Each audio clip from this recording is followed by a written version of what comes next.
अस्सलामुअलैकुम दोस्तों, उम्मीद है आप सब लोग खैर से होंगे। बात करेंगे ओमान आउट पास के मतलब, नए वीज़ों के मतलब और ओमान आने जाने के जो रूल्स हैं उनके मतलब।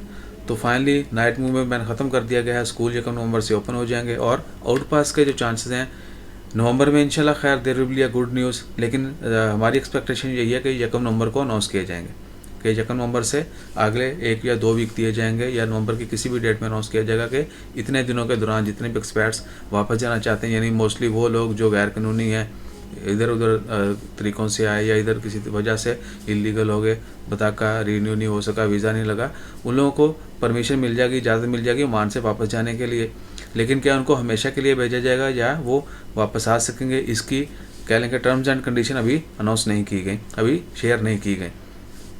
उसके बाद है ओमान वीज़ों के मतलब। तो ज़्यादा चांसेस यही हैं कि विज़िट वीज़ा जो हैं वो भी जल्दी स्टार्ट किए जाएंगे, क्योंकि आपको पता है कि ओमान में विज़िट जो है वो बहुत मायने रखता है। विजिटर जो है बाहर से बहुत ज़्यादा आते हैं। ऑयल के बाद जो डिपेंडेंसी है वो विजिटर्स की है, टूरिज़्म की है।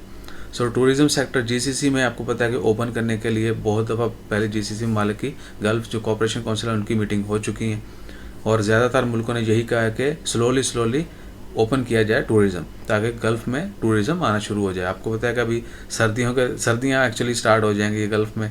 नवंबर दिसंबर से थोड़ा मौसम अच्छा हो जाता है तो बाहर से यूरोप से विजिटर जो हैं बहुत ज़्यादा आते हैं। उसके बाद है दूसरे वीज़ा जो हैं, वर्क वीज़ा या फैमिली वीज़ा, उनके बारे में यही एक्सपेक्टेशन है कि नवंबर में वो भी ओपन किए जाएंगे। Might be they can announce tomorrow also, क्योंकि स्कूल भी ओपनिंग करने का ऐलान कर दिया गया है। इसके अलावा मज़ीद सख्तियाँ होंगी नहीं होंगी उनके बारे में अभी तक कोई इतला नहीं है, लेकिन ज़्यादा चांसेस हैं कि चीज़ें जो हैं ठीक होना शुरू हो गई हैं। जैसे ही कंफर्मेशन आती है इन चीज़ों का मतलब वो भी शेयर करते हैं आपके साथ। लेकिन साथ साथ ये भी ज़रूरी है कि हम हर चीज़ को एहतियात से, हर चीज़ में जो है एहतियात करें। स्पेशली गैदरिंग जो है वो अलाउ नहीं है। इसके अलावा यानी बिला उज़र जो है वो आप बाहर मत जाएँ, क्राउड में मत जाएँ, मॉल, शॉपिंग मॉल, मार्केट में मत जाएँ। इंतहाई एमरजेंसी की सूरत में, ज़रूरत के वक्त जो है वही बाहर निकलें।